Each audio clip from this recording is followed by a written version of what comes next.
Hi, this is Vladimir Štimac from Anadolu Efes. You're listening Sweet 16, best podcast out there.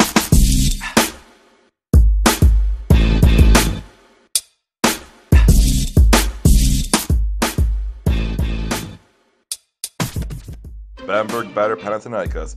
CSKA keep rolling, and Baskonia faces some big games. It's all ahead of us here on Sweet 16. Tune in. Hello and welcome to Sweet 16, an open look on EuroLeague basketball. I'm Moshe from Team Scout, and as always, as every week, our beloved friends and co-hosts, both Emmett and Aris from Eurohoops and Ball in Europe. Hi guys, how you doing? Hi Moshe, going pretty good here in Dublin. I had another lengthy lie-in today, so even though we're recording at my evening time, it's not that far off my getting up time. But yeah, going good, and our domestic action in basketball is starting to really heat up in Ireland as well, so it's nice to have lots of cool hoops to watch. And hello from Athens, Greece, where Panathinaikos is still leading the league, and Giannis is beating at this point something like they are 50 up over the net, so everything is under control, I think. Without a doubt. Emmett, we and our guys, we had somewhat of an interesting week where all of my predictions pretty much went to the bin. You guys obviously did much better, but Emmett, basically what are we looking forward in this great episode? Yeah, well, I think the prediction that went to the bin for all of us is going to be the big thing we look at in the 4-minute warning, where Bamberg just smoked Panathinaikos. As we mentioned in the intro, CSKA's role continues with that big win over Madrid. Zalgiris, the sort of, the what next, scenario for them now that they're looking almost safe. And a big run at the whole Baskonia, danger zone they're entering now as they try to keep their playoff hopes alive. Then in the Scouts Notebook, we'll be looking at the monstrous performance of a certain Mr. Pangos and a surprise of a certain Mr. Rubit. Then, of course, we will be looking ahead to the games of the weeks. And, we've got some fun stuff in store as well, hopefully, for the F4 we'll be talking about. But we begin, as always, with the accurately named 4-minute warning. And, Moshe, I'm going to start with you on this one before we go to ours. Now, Bamberg we know can score. That's the one thing throughout sort of, the various ages of Bamberg in EuroLeague is they have, the tendency to have teams who play a game which will put a lot of points up on the board, even occasionally against, famous defensive clubs. They kind of went and absolutely smoked Panathinaikos in a game that meant nothing to Bamberg, and coming off, and also they were coming into that on the back of a bad display the previous weekend in the Bundesliga. To come off that and then go and just absolutely rip Panathinaikos a new one. Don't think we saw that coming, Moshe, somehow. I don't think anyone saw it coming, as a matter of fact, but the one thing that stood out the most is that Nick Kalathis was the only one pretty much who actually functioned. So we got, for the first time, a game in which, Nick was hitting shots, Nick was facilitating for others, but at the same time, we saw what happens when a team manages to limit James Gist. Now, if we're honest about it, like you guys both said that, Aris went with, it's about the home teams, and Panathinaikos might be the only team that actually has a shot at taking the W away. And, he was right. Eventually he was very close to completing almost a perfect week. So did you. But looking at it from a bigger, in terms of the bigger picture, the fact is, nobody expected Pau to get smoked the way they did. I mean, they pretty much got a solid effort from Papasu, finished with 11 points. But at the same time, you see that the entire supporting crew was simply not there. Lukas Lekavicius with 3 points. At the same time, Pau ended up a game with just 21 rebounds, whilst, as Bamberg had 35. I mean, there's all sorts of stats that you can take and actually use them to analyze what really happened there. The question is it just a fender bender, or is it something that could be the beginning of something that would end up for Pau not having the home court advantage? Aris, what do you think? You know what, there was an overreaction with Olympiacos and a series of bad results. I don't think that we should also take much into consideration what happened in this game. And the reason for me is quite simple. If you take a look at what exactly happened in the game, a problem that everyone knew that Panathinaikos has, was exposed. Panathinaikos lost the game essentially because of the front line. So it's not a mystery what this happened, and I believe that having in mind this fact and also the fact that Panathinaikos is looking for a big man, it's not exactly shocking. I agree with you that nobody expected that we will see such a point difference in the end, but in the aftermath this is just a detail, I might say. The point is that Panathinaikos had an off game, and there was a team against him that exposed his well-known weakness. So at this point we don't need to say more. The question remains, who will be the big man that will help Panathinaikos, and also if this game provided the opponents of Panathinaikos with a pattern on how you can beat them. That's the main question at this point, because with 9 games left, there is no much room for missteps for anyone. Well, one team that's really just not been making missteps is CSKA Moscow.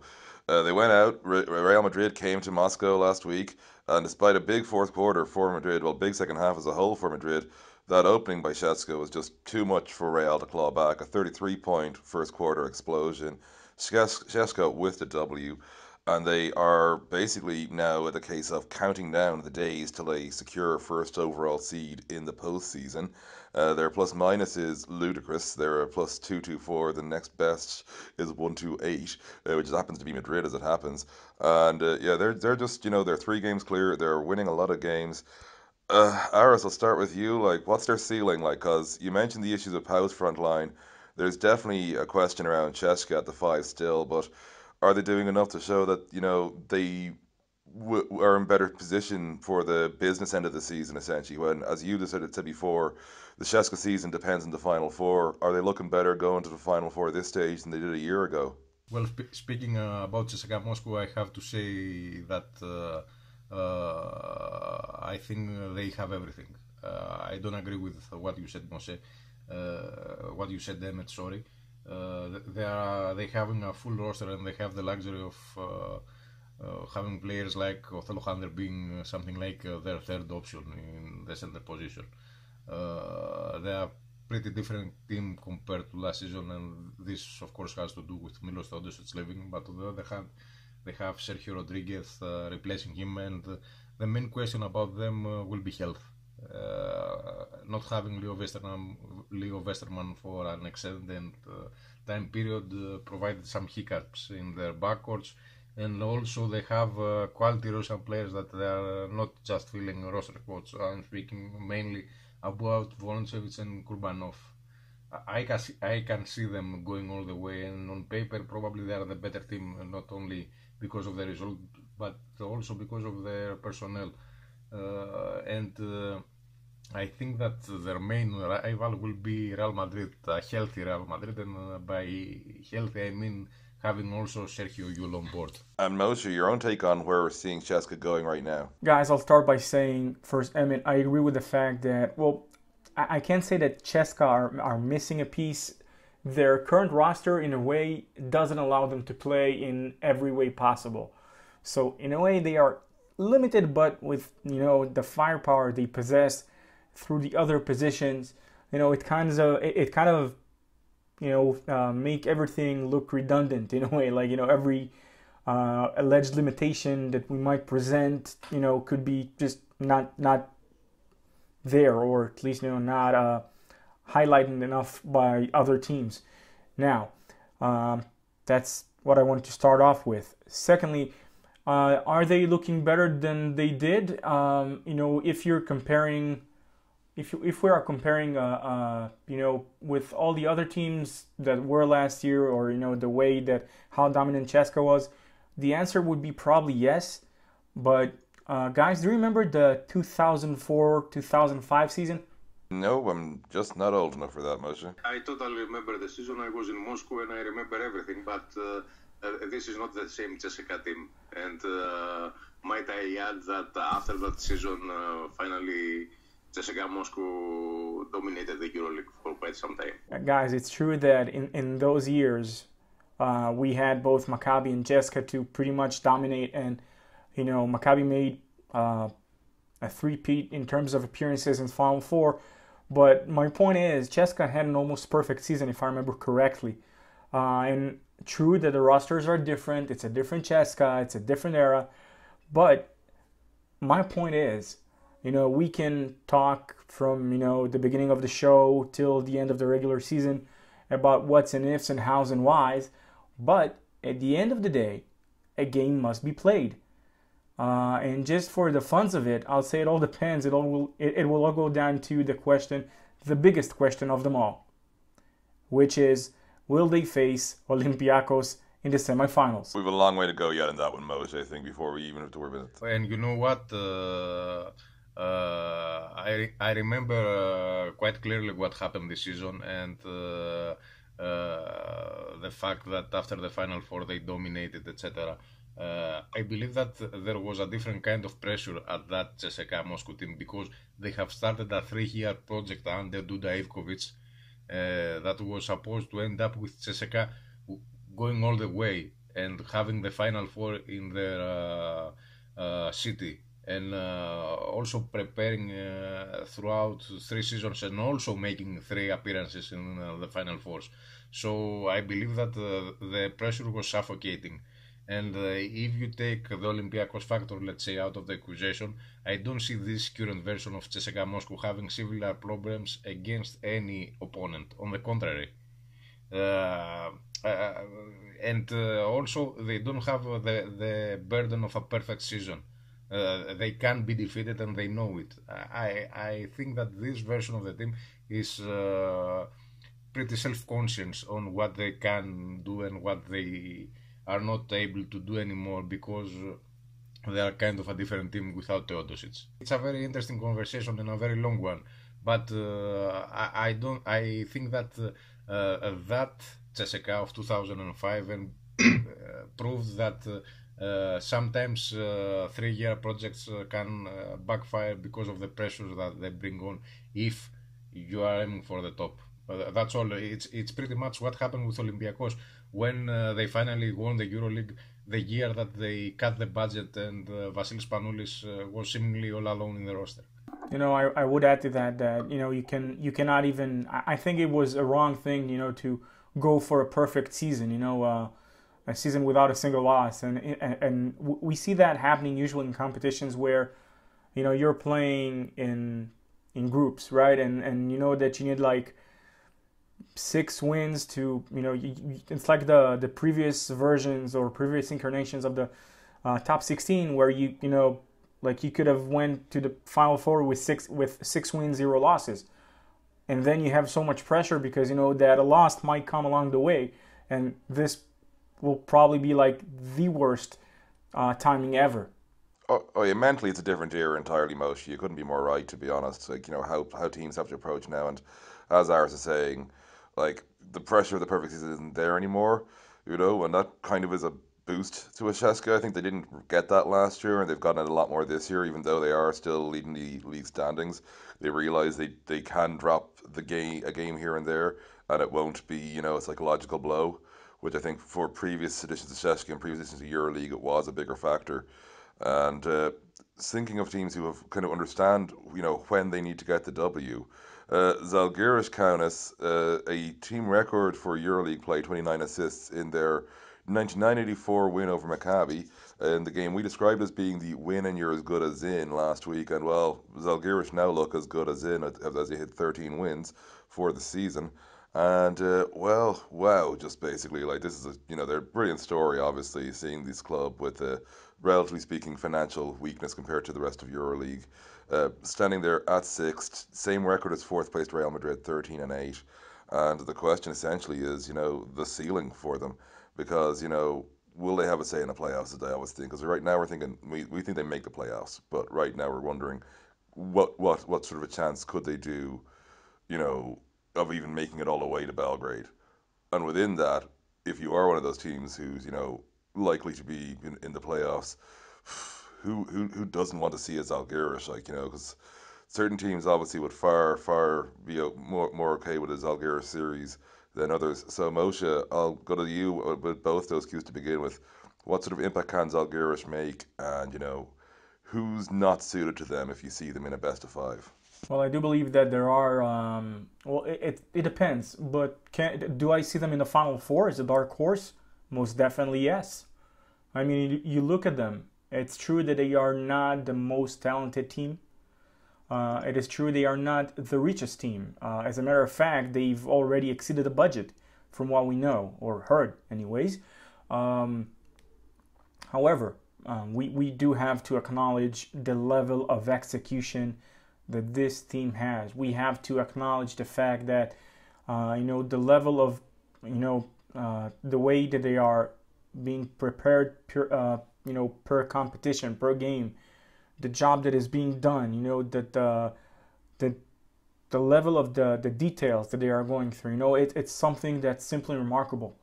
Now, I think the biggest question in terms of are they potential Final Four team would go down to essentially fatigue, because the playoff series is, that's like pretty much where, where depth would play a major part.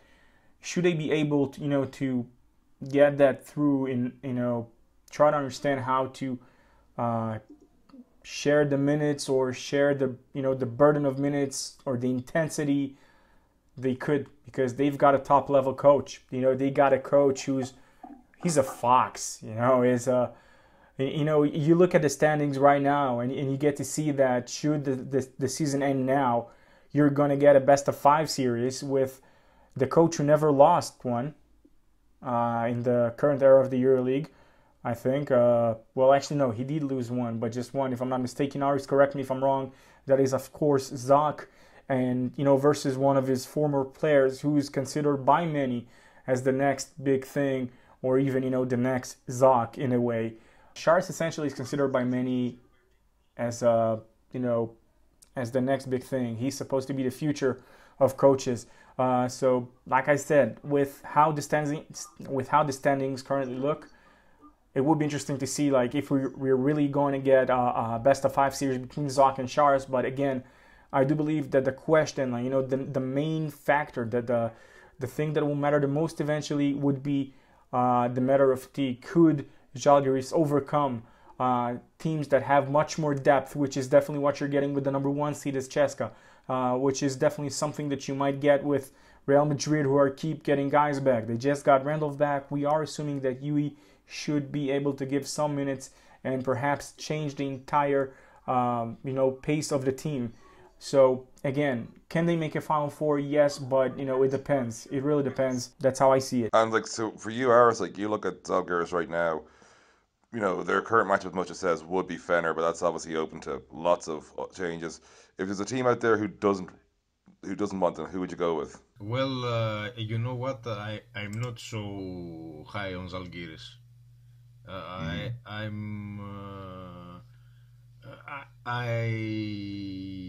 don't want to underestimate them. On the contrary, but I'm not fully sold yet on what's their potential, because maybe what we are seeing now is the best they can do.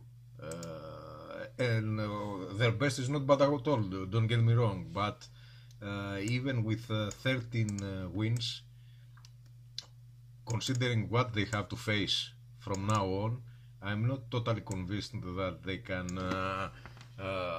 fight for the home court advantage, because Zalgiris will be tested against Khimki this week, and then they have to play on the road against Anadolu Efes, which is a tricky game because Anadolu Efes at this point has not anything to lose. Then there is the game against Barcelona, which I believe can be the easiest game for Zalgiris. And then they host Fenerbahce. They play on the road against Baskonia, which probably will live and die for this game and a win that can push them near the playoffs. Then they have an easy one against Milan, and then they play at Madrid against Real. They host CSKA Moscow, and they close the regular season against Olympiacos at Piraeus. So pretty much they have 2 or 3 easy games left. I think they are in a crossroad at this point. I think that they are overachieving. I think that they have a great point in Kevin Pangos, but they also have some very obvious issues. The key game for them was to beat Maccabi, and they got it. I think that we will see them in the playoffs, but I wouldn't be surprised if they end up even in the 8th position. I really think that, because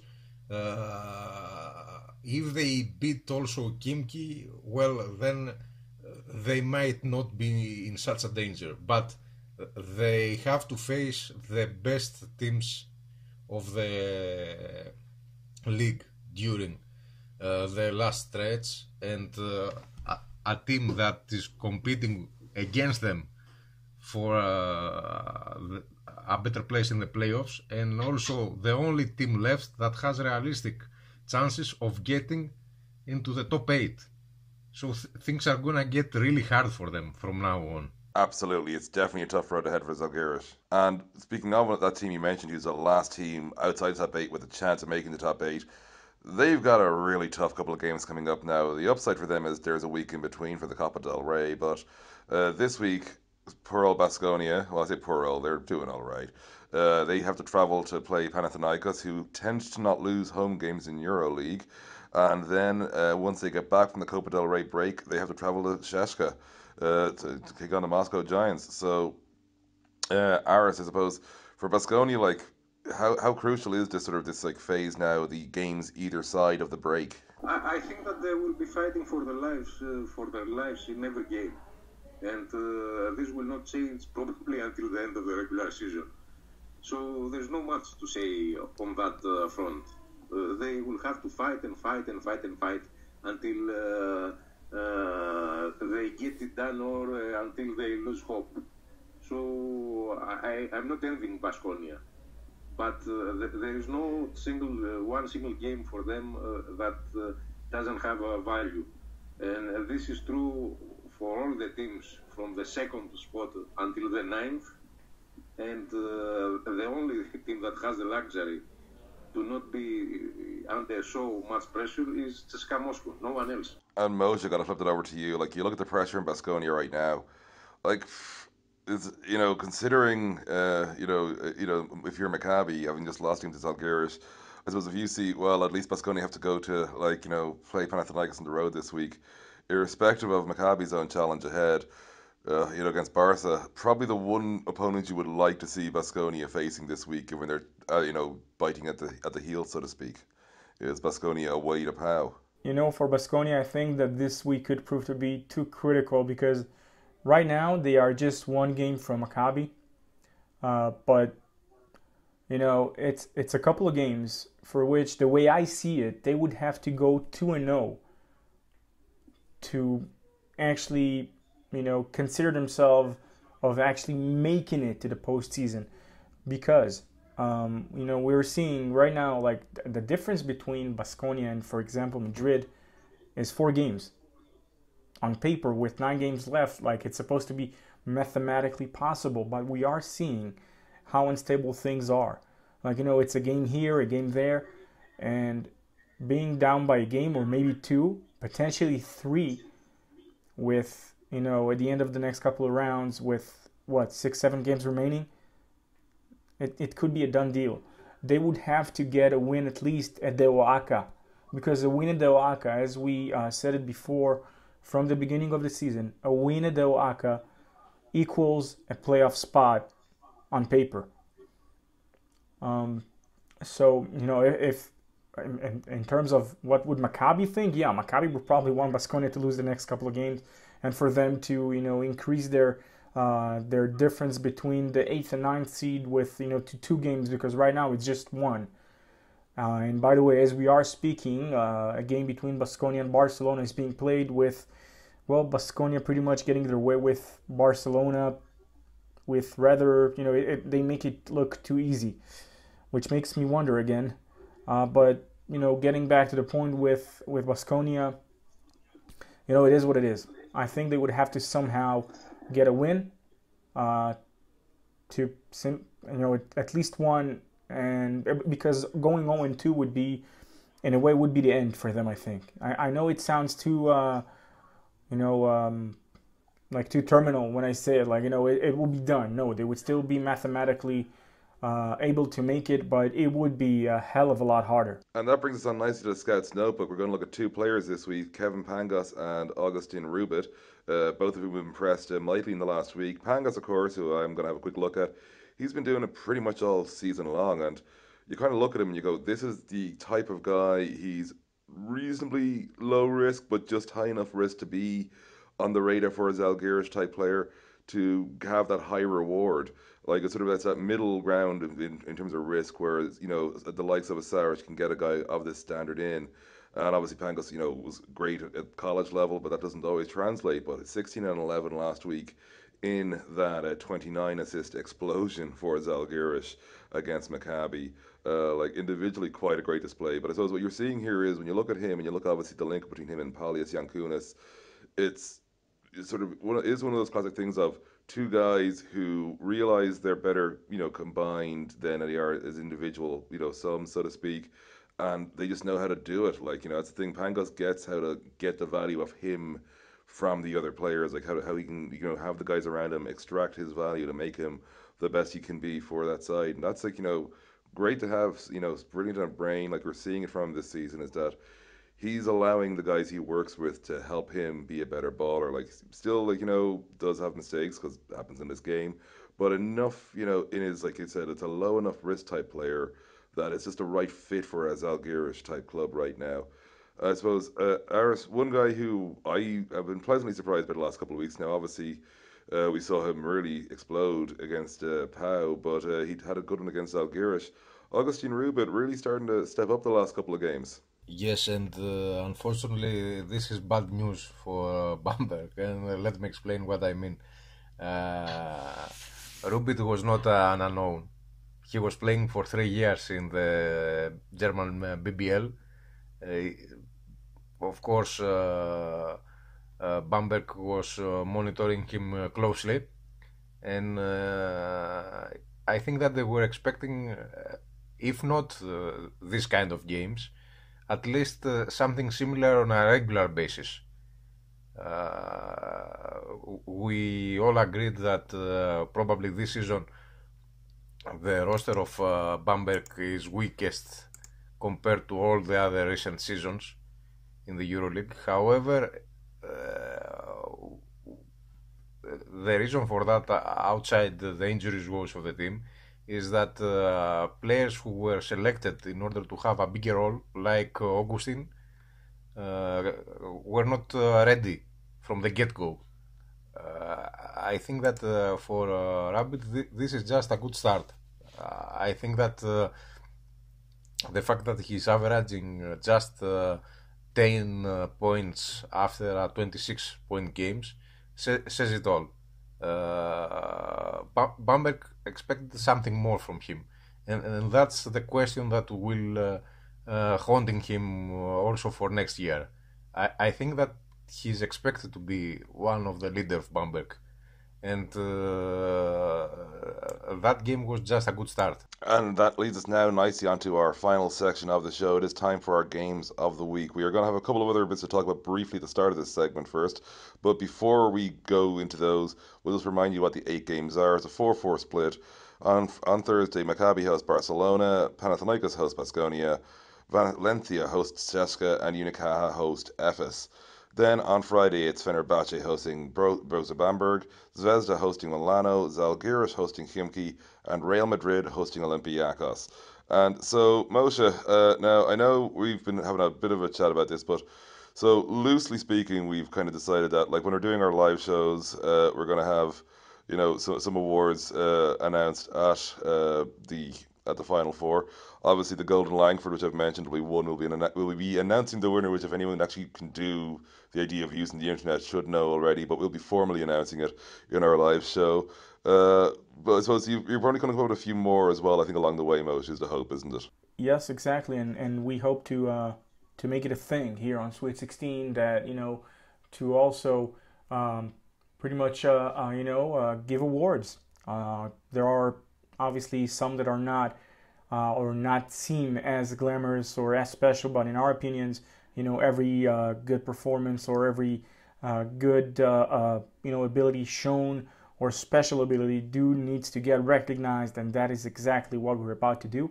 Just as you came up with the Golden Langford Award, we will obviously come up, not just come up, we will announce an additional 2 awards that will be given in the Final Four to, the guys who were simply above the rest in specific categories. Obviously, guys, there's no spoiler alert for the others, about the others, because we will announce them in the near future, and one is already it is the Golden Langford Award. So kudos first of all for Emmett for his great creativity, of course. And Emmett, where are we going next? Well, we're gonna basically have a look at our predictions. We did pretty well last week. Well, me and Aris did. You had one of you. Normally, you beat me pretty handy. For once, you didn't, which is nice. But we're now looking at the games of the week. So I'm gonna pick my game to watch on each day, and Thursday's a tough one, to be honest, because I think it's obviously Pau Baskonia, but it's more as a tough one to find an argument against it, and I just can't. Basically, I don't think there's enough reason to watch any of the other games, in terms of what's happening next, to not go with Pau Baskonia as the game to watch on Thursday. Game to watch on Friday, I mean, I'm going to be predictable. I'm going to be obvious because it's just that good. Real Olympiacos, of course, I'm watching that bloody game. There's no question there. In terms of me picks, I am going pretty heavy in the homers again this week.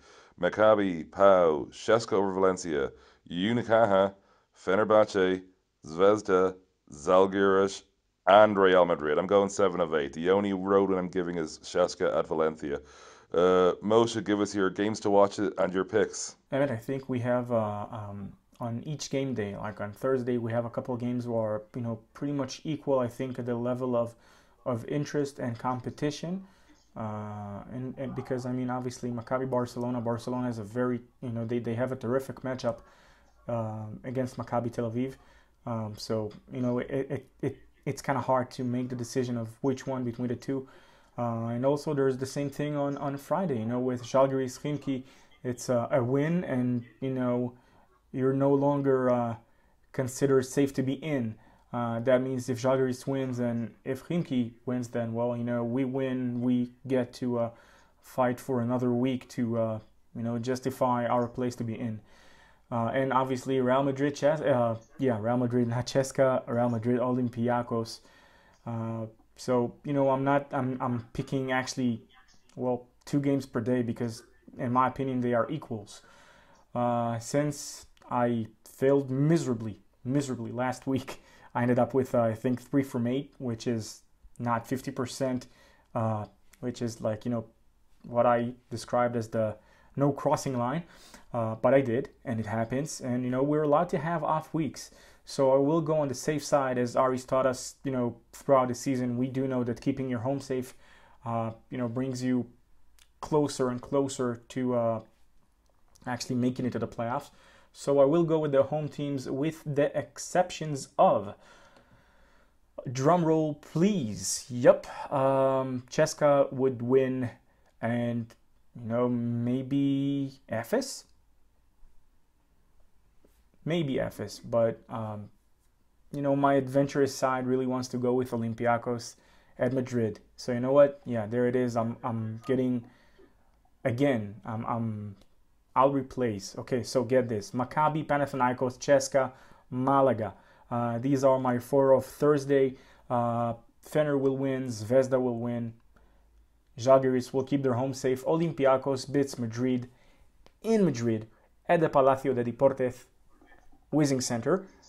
Emmett, I think that speaks for itself. Not as controversial, but still safe enough. Yep, Aris, and you give us your two games to watch, the game on Thursday, game on Friday, and your picks, dude. Okay, I totally agree with you, Emmet. There is no point for us to hiding behind our finger. It's Real Madrid versus Olympiacos, and of course Panathinaikos versus Baskonia.